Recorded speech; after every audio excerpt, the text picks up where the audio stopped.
Imagine a family ripped apart by an unthinkable tragedy. Two vibrant young lives extinguished far too soon.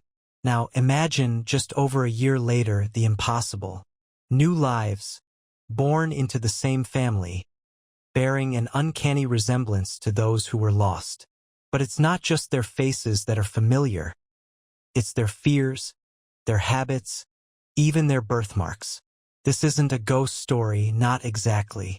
This is the perplexing, compelling, and utterly unforgettable case of the Pollock twins. A story that has baffled scientists, intrigued parapsychologists, and left millions wondering. Is there truly life beyond death? Are some souls destined to return? Join us as we delve into one of the most compelling pieces of evidence for reincarnation ever recorded. Our story begins in the seemingly idyllic town of Hexham, Northumberland, England, in the late 1950s. The Pollock family, Father John, Mother Florence, and their two beautiful daughters, Joanna, aged 11, and Jacqueline, aged 6, lived a quiet, ordinary life. Joanna was the elder, a protective and somewhat serious big sister. Jacqueline, the younger, was described as lively, playful, and incredibly affectionate. They were close, as sisters often are, sharing secrets and dreams. John Pollock was a devout Catholic, but interestingly, he held a private belief in reincarnation, a concept not traditionally embraced by his faith. Florence, on the other hand, was skeptical, grounded in more conventional beliefs.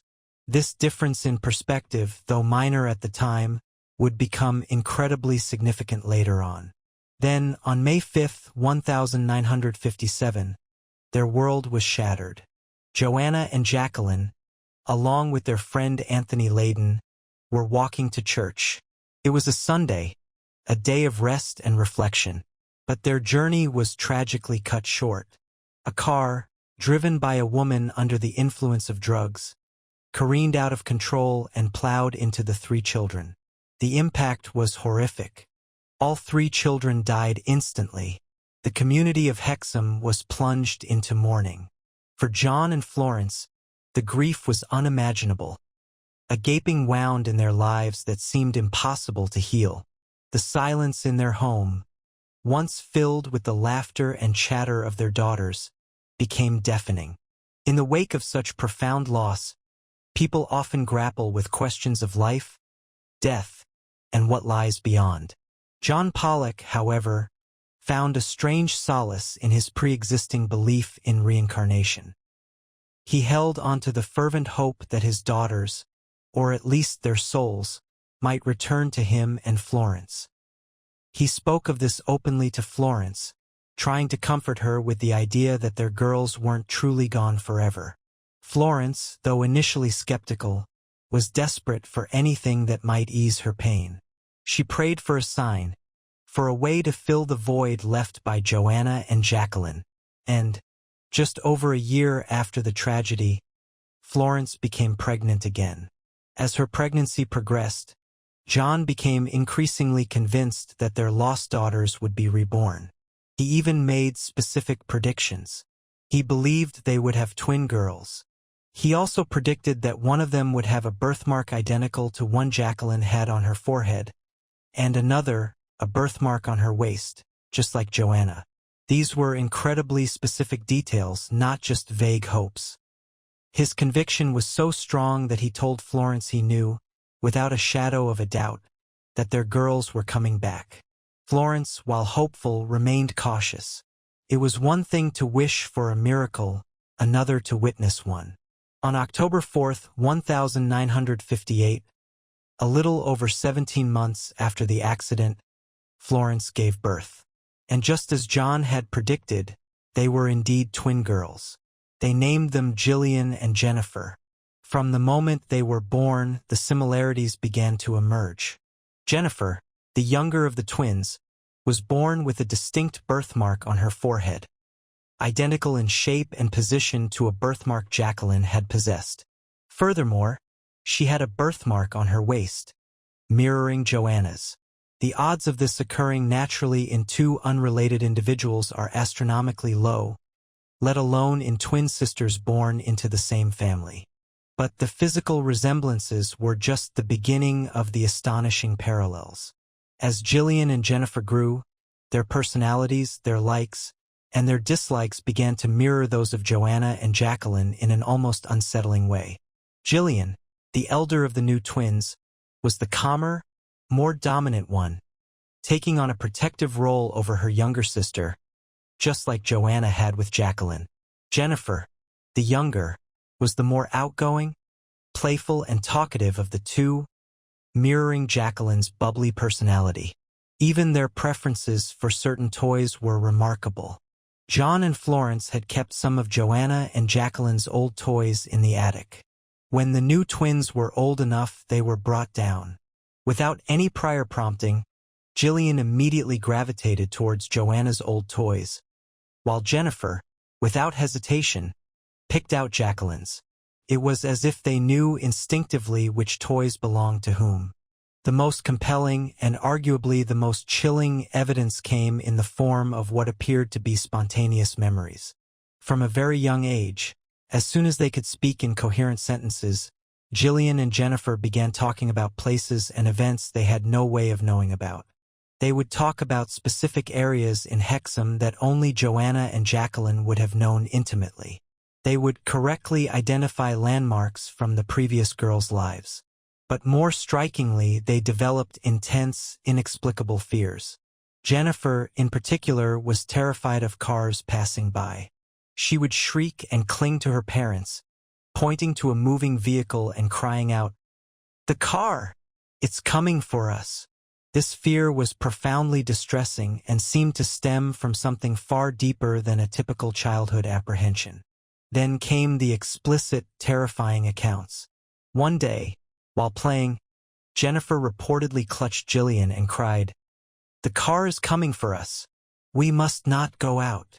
Another time, they were playing with dolls, and Jennifer pointed to Gillian's doll and said, "That's the spot where my head was bleeding," and chillingly, "They drove right over us."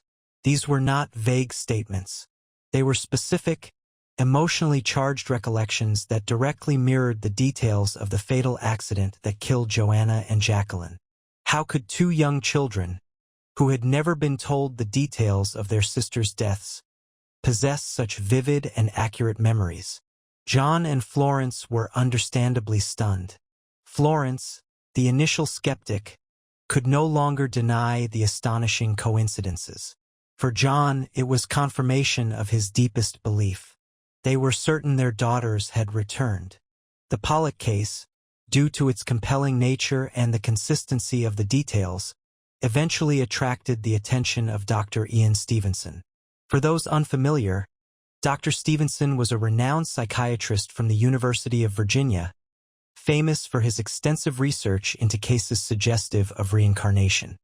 He dedicated his life to meticulously investigating claims of past life memories, particularly in young children. Dr. Stevenson's approach was rigorously scientific. He interviewed the Pollock family extensively, cross-referencing their accounts with documented facts of the original girls' lives and deaths.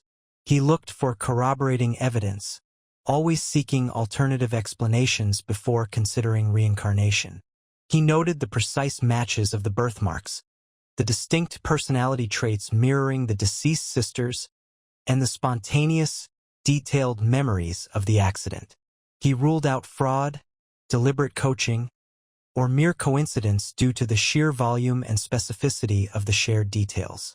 The parents had intentionally avoided discussing the accident with the new twins, hoping to spare them the trauma. Dr. Stevenson documented the case meticulously in his research, including it in his seminal work, Children Who Remember Previous Lives: A Question of Reincarnation. He concluded that the Pollock Twins case provided some of the strongest evidence for reincarnation he had ever encountered. He highlighted the fact that these were not vague, generalized statements, but specific, verifiable details that the children had no conventional way of knowing. As Gillian and Jennifer grew older, something interesting happened. Like many of the children Dr. Stevenson studied, their apparent past life memories began to fade. By the time they reached around age 5 or 6, the vivid recollections of the accident, the fears of cars, and the specific details of Joanna and Jacqueline's lives started to diminish. This phenomenon is a common observation in reincarnation research. It's as if, once the new personality fully establishes itself, the residual memories from a previous life recede into the subconscious, no longer actively accessible. The children essentially move on with their current lives. Gillian and Jennifer went on to live relatively normal lives. They attended school, pursued careers, and formed their own identities, distinct from Joanna and Jacqueline. While they were aware of their unique backstory, it didn't define their existence. They acknowledged the strange experiences of their early childhood, but didn't dwell on them. In interviews as adults, both Gillian and Jennifer have spoken about their childhood experiences with a mixture of bewilderment and acceptance. They recall snippets of the memories, the inexplicable fears, and the feeling of knowing things they shouldn't. While they don't claim to definitively remember being Joanna and Jacqueline now, they recognize the profound impact those early years had on their family and on their own understanding of life's mysteries. They don't dismiss the possibility of reincarnation, given their own lived experience. The case of the Pollock twins, while compelling, is not without its critics and alternative explanations. Mainstream science, particularly within psychology and neuroscience, generally requires repeatable, verifiable evidence that fits within known biological and physical laws. Reincarnation, by its very nature, falls outside these conventional frameworks. Skeptics often propose several counter-arguments. One common explanation is cryptomnesia, where forgotten memories are mistakenly believed to be new. Could the girls have subconsciously picked up on information about their deceased sisters from overhearing conversations, or from the parents' grieving process, even if the parents tried to hide it? While the parents were careful, it's argued that subtle cues might have been present. Another argument is the power of parental suggestion. John Pollock's strong belief in reincarnation and his specific predictions about birthmarks and twins could have subtly influenced how he perceived and interpreted the girls' behavior. When you're looking for something, you're more likely to find it, and perhaps even inadvertently encourage it. And, of course, the ever-present explanation of coincidence. While the statistical odds seem astronomical, it's argued that in a world of billions of people, truly remarkable coincidences are bound to happen occasionally. Could the birthmarks, the personality traits, and the memories all be a series of incredibly improbable, yet ultimately random occurrences? However, supporters of the reincarnation hypothesis, including Dr. Stevenson, argue that these alternative explanations simply don't account for the sheer specificity and consistency of the details in the Pollock case, particularly the accurate, spontaneous memories of the accident itself and the combination of multiple matching factors. They contend that the case stands as a powerful anomaly that challenges our current understanding of consciousness and identity. The story of the Pollock twins continues to be a cornerstone in the ongoing debate about reincarnation and the nature of consciousness. It pushes us to consider questions that science currently struggles to answer. What is the true nature of identity? Does consciousness exist independently of the brain? And what happens to us after we die? Regardless of whether one believes in reincarnation, the Pollock case serves as a powerful reminder of the profound bond within families, the enduring nature of grief, and the human desire to find meaning in loss. It forces us to confront the possibility that there might be more to existence than what our conventional understanding allows. The scientific community, by and large, remains cautious, advocating for more rigorous and repeatable research into such phenomena. Yet, for many, the story of Gillian and Jennifer provides a glimmer of hope, a sense of continuity that transcends the finality of death. It suggests that perhaps, in some mysterious way, love and connection can indeed bridge the gap between lives. So, what do you believe? Were Gillian and Jennifer simply a remarkable coincidence?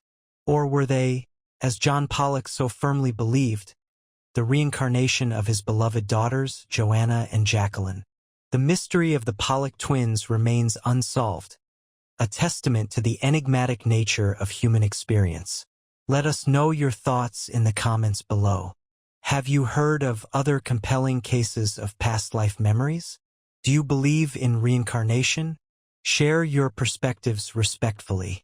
If you found this video intriguing, please give it a like and subscribe to our channel for more explorations into the unexplained and the extraordinary. Until next time, keep questioning, keep wondering, and keep exploring the endless mysteries of our world.